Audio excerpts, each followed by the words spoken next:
Oi, pessoal, tudo bem? Nessa e nas próximas aulas, a gente vai comentar os julgados que estão lá no informativo 1074 do Supremo Tribunal Federal.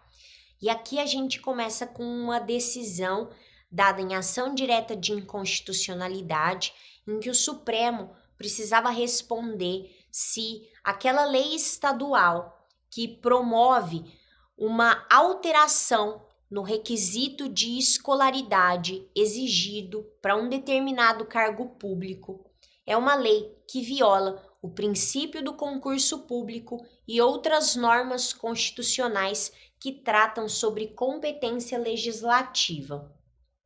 A situação é mais ou menos a seguinte: uma lei do estado da Bahia, ela alterou o requisito de escolaridade de um cargo público, cargo de perito técnico de polícia. Antes, se exigia para esse cargo nível de escolaridade médio. A lei baiana, ela alterou o requisito e começou a exigir diploma de nível superior devidamente registrado no MEC.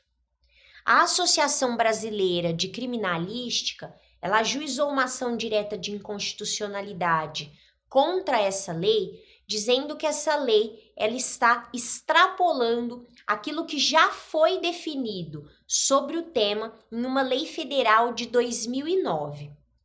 A associação autora da ação direta, ela também disse que essa lei estadual, ela invade competência privativa legislativa da União, porque ela cria um cargo de perito auxiliar sem exigência de nível superior e depois ela eleva esse cargo à categoria de perito técnico, exigindo nível superior e atribuindo a esse cargo, inclusive, a atividade de papiloscopia. A associação, ela diz que há uma violação no princípio do concurso público, aqui nessa lei estadual.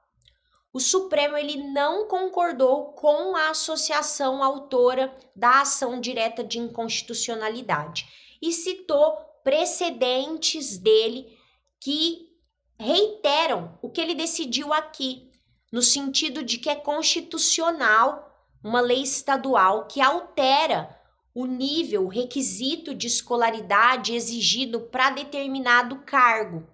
Isso porque se trata de reestruturação da administração pública e não provimento derivado por ascensão que desrespeita o princípio do concurso público.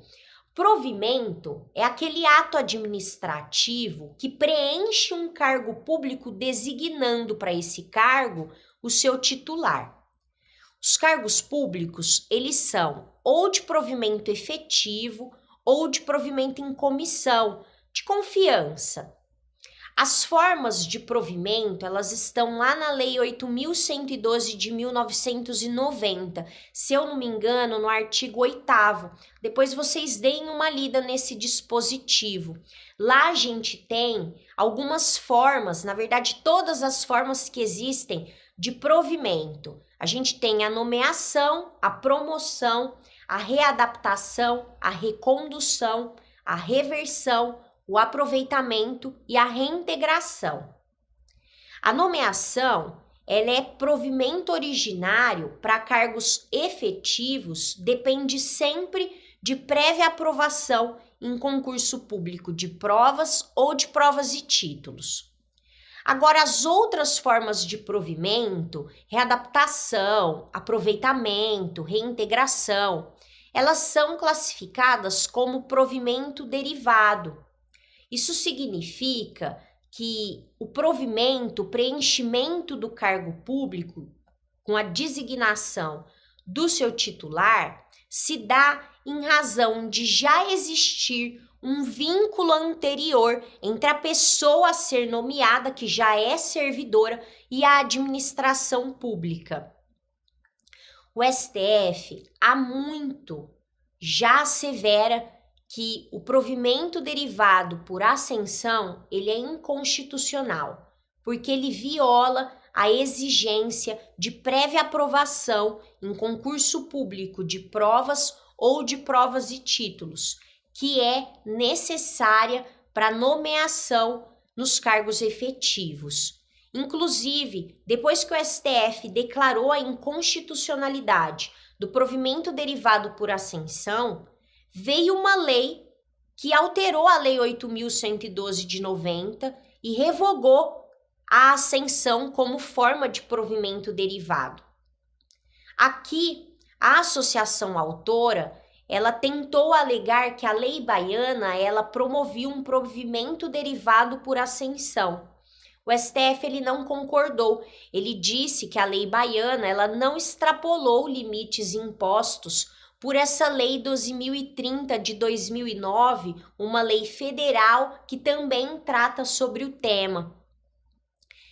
O STF disse que o perito técnico de polícia, a designação dele, a alteração do nível de escolaridade exigido para esse cargo, não fere a exclusividade do status dos peritos oficiais de natureza criminal que estão listados nessa Lei Federal 12.030 de 2009. Então, o STF ele concluiu que a exigência de diploma de nível superior, promovida por uma lei estadual, para o cargo de perito técnico de polícia, que anteriormente exigia o nível médio como requisito de escolaridade, não viola o princípio do concurso público lá do artigo 37.2 da Constituição e também não viola normas que instituem competências legislativas, como o artigo 22, inciso 1, o artigo 24, inciso 16 e parágrafo 4º, todos da Constituição Federal. Espero que vocês tenham entendido e a gente se vê nas próximas aulas. Acredito que esse seja um julgado bastante importante para concursos públicos na área policial. Tchau, tchau!